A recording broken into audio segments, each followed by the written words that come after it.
The Department of Agriculture, Land and Rural Development has received nearly 6,000 applications for the 529,000 hectares of land which is being made available. Giving a progress report on the release of the agricultural state land, Minister Thoko Didiza says they've received both online and physical applications from individuals and companies.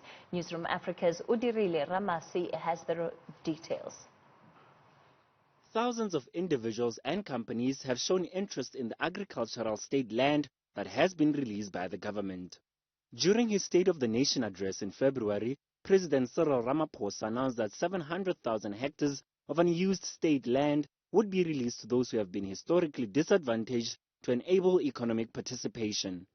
Minister Thoko Didiza says applications for the land currently under the South African Development Trust have been rolling in since the 15th of October. We've received online applications amounting to about 5,838, which include cooperatives and also individual farmers.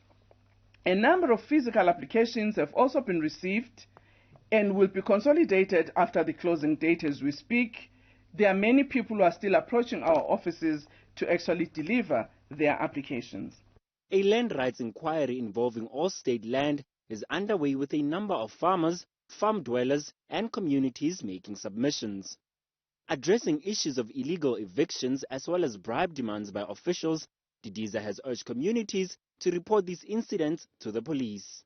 There have been allegations made publicly about government officials who have written letters of evictions to individuals and communities on state land. In some instances, there have been allegations of officials demanding bribes of hundreds of thousands of rands to access such land. This conduct is unacceptable and criminal. We have advised our communities to bring these issues to the office of the Acting Director General for attention and to the nearest police station. Eligible South Africans have been urged to submit their applications online or at the provincial district offices before the deadline on the 15th of November. For Newzroom Afrika on Channel 405, I am Udirile Ramasi.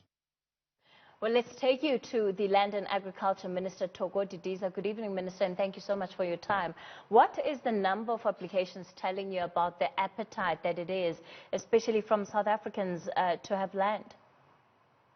Actually, what it tells us is that there are many South Africans who are in need of land, particularly for agricultural purposes, as well as for human settlement, as we've seen in some of our urban areas around communities where people have either been invading land, demanding land for housing. Given this high rate of application, how is the process of determining who will get what going to work? Firstly, it is important for me to once again indicate that some of this land, as I've said in our statement, that this was land that was under the South African Development Trust. In large measure, that land was actually procured by the then government to consolidate homelands. And you know the fierce opposition to homeland administration at the time. So some of those processes of consolidation were never finalized.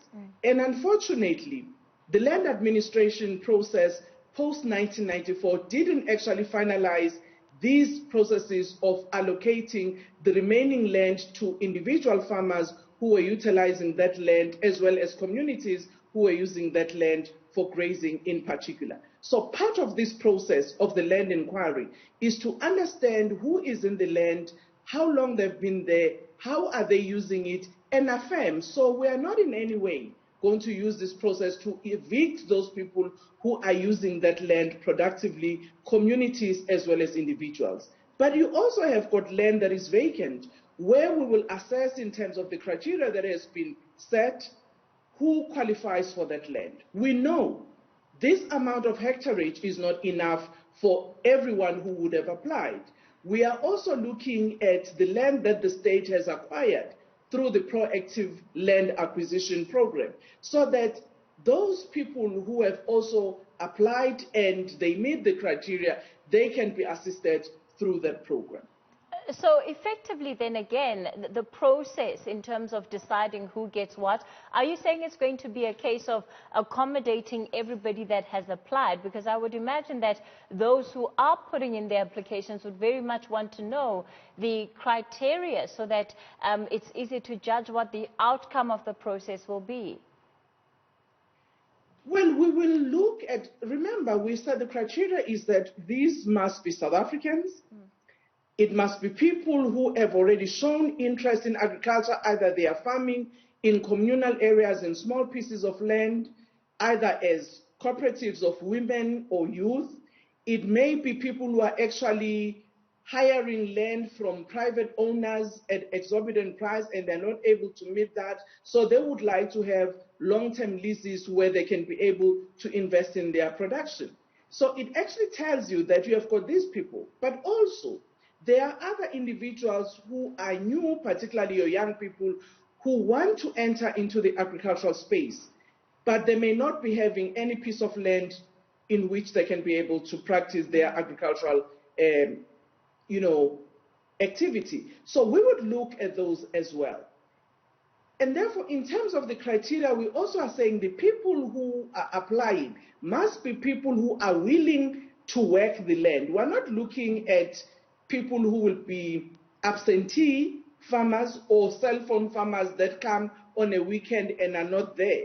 It's people who will also subject themselves to training, because we want people who are going to utilize this land productively to contribute to food security as well as participate in the agricultural economy.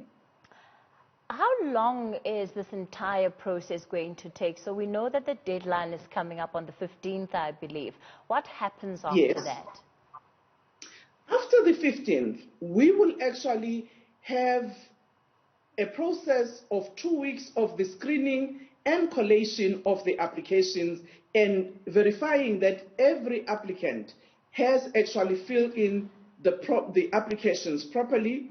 After that screening process at a district level, where such forms have been deposited, we will then have another 2 weeks where we've got the approval process at a provincial level. Actually, it's the recommendation process, because they will be recommending to the National Committee for the approvals of such.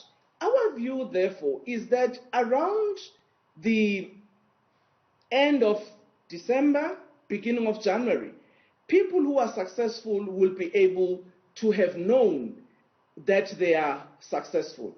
The land inquiry is already ongoing as we speak, where our officials are actually meeting with the individual farmers who are on the land that they are occupying, or farm workers and farm dwellers, as well as those communities who may be using state land as part of the grazing land. So that work is already underway. Minister Didiza, you also touched on the expropriation bill that is currently out for public comment. Yes. I touched on the expropriation bill because it's an important instrument that will actually, in my view, create certainty from a policy perspective on the mechanism that the state would use in acquiring land for public and for public interest. And I think it's important for all of us to know that you have an expropriation act, which is a tool that allows government to actually expropriate land that they need for public purpose. What it had never accommodated for is for the processes of land reform, which is about public interest. And we therefore are saying this legislation is important, and all of us, including yourselves in the newsroom and anybody else who's South African, must take interest in understanding what does this act provide. What framework does it create on how government can actually expropriate land? What recourse does the person who's being expropriated have in terms of our courts?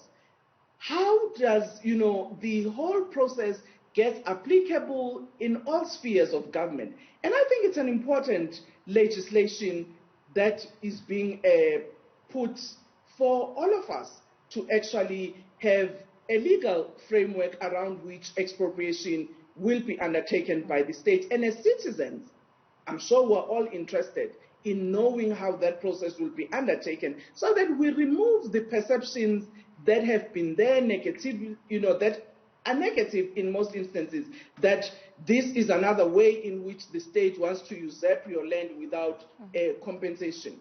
It is not. There may be instances, as the Constitution says in Section 25, that when the state does undertake expropriation, these are the things that it has to look at, the investment that government had made on that land and what the land is being used for currently, the historical use of that land, and at the end of the day, determine what value that land is. The value may be minuscule, the value may be nil in certain instances, given on the nature and the state in which the land in question is.